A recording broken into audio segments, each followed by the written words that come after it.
भिलाई के बड़ौदा बाजार का अध्यक्ष किसको बनाना है, इकाई के अध्यक्ष के लिए लंबे टाइम से हमारे साथी रहे हमारे प्रेरणा स्रोत भट्टर साहब, जो इकाई के अध्यक्ष यहाँ पर लगातार बने हुए हैं और उनके नेतृत्व में यहाँ पे लगातार काम भी हो रहे हैं। इसमें कहीं कोई शक वाली बात नहीं है कि हमेशा व्यापारियों के लिए उन्होंने मेहनत की है, व्यापारियों के लिए लड़ा है। और कई बार ऐसा लगता है कि भाई अब मेरी को 12 साल हो गए, 10 साल हो गए, कोई नए आदमी को मौका मिलना चाहिए। पर व्यापारियों की ताकत एक ऐसे आदमी के हाथ में देनी चाहिए जो आप लोगों की समस्या को निपटा सके। उसके अंदर वो गुण होने चाहिए, वो क्वालिटी उसके अंदर होनी चाहिए। जब वो किसी कलेक्टर और विधायक के पास जाके बैठे, जो हमारे नगर निगम के अध्यक्ष बैठे हुए जैन साहब, जब इनके सामने वो जमीन मांगने जाए तो इनकी पेन से ना निकले, सिर्फ हाँ निकले। ऐसे व्यक्तित्व को हमें सम्मान करनी चाहिए।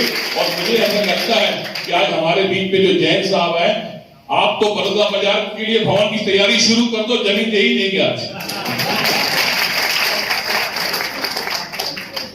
चेंबर ऑफ कॉमर्स, आपको ये बताऊं कि हमारे प्रदेश में भी बहुत बड़ा कार्यालय बनने जा रहा है।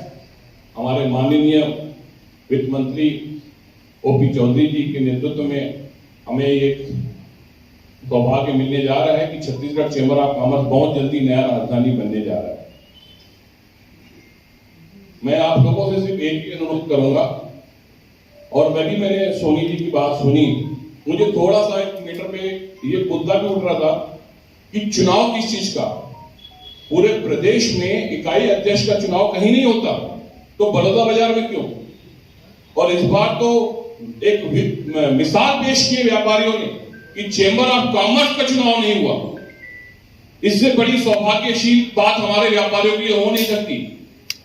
मतलब मैं आपको बताऊं कि पिछली बार अगर मैं चुनाव भी लड़ रहा था तो मेरा कहीं ना कहीं मन था कि व्यापारियों के बीच में दो मतभेद क्यों, एक ही नाम आना चाहिए, एक ही सर्वसम्मति से काम होना चाहिए। और इस बार तो हमको चेंबर ऑफ कॉमर्स पूरे प्रदेश में चुनाव नहीं हुआ, एक सतीश तौरानी के नाम से हमने सर्वसम्मति कर ली।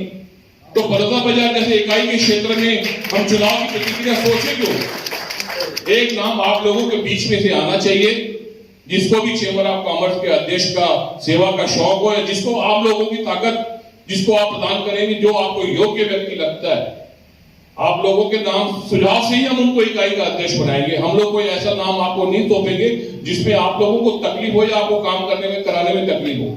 जो नाम आप लोग तय करोगे, जो सदन तय करेगा, ऐसे ही आदमी को अध्यक्ष बनाएंगे।